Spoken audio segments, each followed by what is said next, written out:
This is goniometer measurements for the hip, the knee, and the ankle.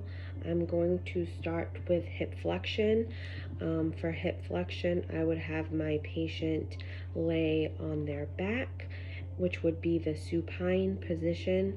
Once they were laying on their back, I would look for the access point to measure, which would be their greater trochanter.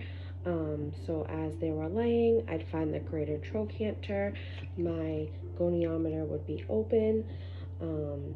The stationary arm would stay along their trunk. The movable arm would stay along their femur.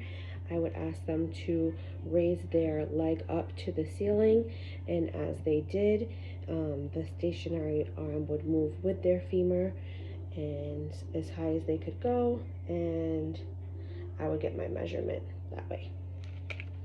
For knee flexion, I would have them lay on their stomach, which is the prone position.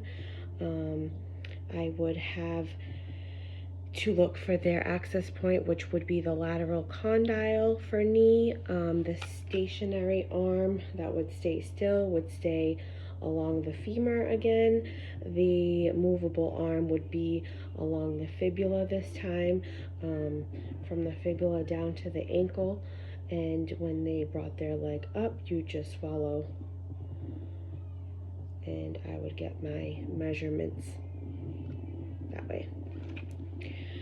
For ankle plantar flexion, I would have the patient sit.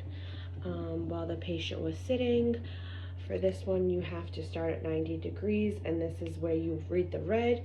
I would look for their lateral malleolus. My stationary arm would stay along, so they would be sitting, the foot was like that. You might even want to bring their foot up into neutral, so it's along the 90 degrees.